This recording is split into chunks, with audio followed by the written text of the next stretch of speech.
நேபாள வெள்ளத்தில் சிக்கிய 21 தமிழர்கள் இன்று இரவு சென்னை திரும்பவுள்ளதாக அண்மை செய்தியை பார்த்து வருகிறோம். நேபாளத்தில் கடும் வெள்ளப்பெருக்கு ஏற்பட்டு மக்கள் சிக்கி தவிக்கும் நிலையில் நேபாளத்தில் இருக்கும் சில தமிழர்கள் இன்று சென்னை திரும்புவதாக அண்மை செய்தியை பார்த்து வருகிறோம். இன்று இரவு 10:50 மணிக்கு விமானம் மூலம் அவர்கள் சென்னை திரும்புவதாக அண்மை செய்தியை பார்த்து வருகிறோம்.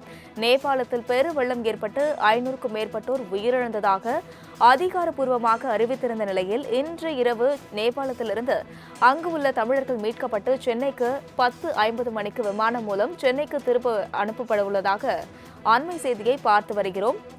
இந்த வெள்ளத்தில் சிக்கிய ஆயிரக்கணக்கானோர் காணவில்லை என்றும் தற்பொழுது அறிவிக்கப்பட்டுள்ளதை அண்மை செய்தியாக பார்த்து வருகிறோம்.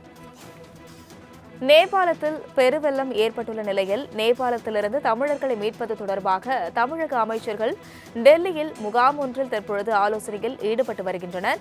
இது குறித்த கூடுதல் விவரங்களுடன் செய்தியாளர் ராஜேஷ் இணைப்பில் உள்ளார். ராஜேஷ், வணக்கம். நேபாளத்தில் சிக்கிய தமிழர்கள் சில பேரை இன்று இரவு 10:30 மணிக்கு விமானம் மூலம் திருப்பி அனுப்ப உள்ளதாக தகவல் கிடைத்திருக்கிறது. கூடுதல் விவரங்கள். நேபாளத்தில் சிக்கி தவிக்கக்கூடிய அந்த மக்களை மீட்கக்கூடிய அந்த பணிகள் என்பது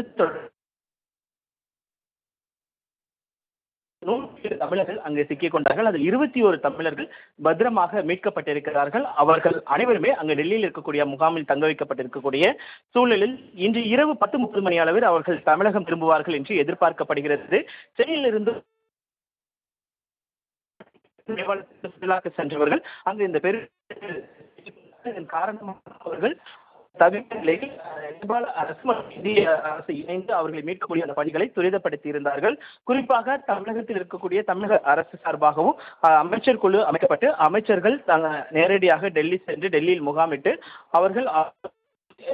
அவர்களை மீட்கக்கூடிய அந்த பணிகளை துரிதப்படுத்தியிருந்தார்கள். அதன் அடிப்படையில் தற்பொழுது அந்த 21 தமிழர்களும் மீட்கப்பட்டிருக்கிறார்கள். அவர்கள் அனைவருமே இன்று இரவு 10:30 மணி அளவில் என்று எதிர்பார்க்கப்படுகிறது. அதன் பிறகாக அவர்கள் சொந்த ஊருக்கு செல்வதற்காக இருக்கிறது. குறிப்பாக சென்னை ஒட்டி இருக்கக்கூடிய செங்கல்பட்டு, காஞ்சிபுரம் உள்ள மாவட்டங்களில் இருந்தும் இந்த நேபாளத்தில்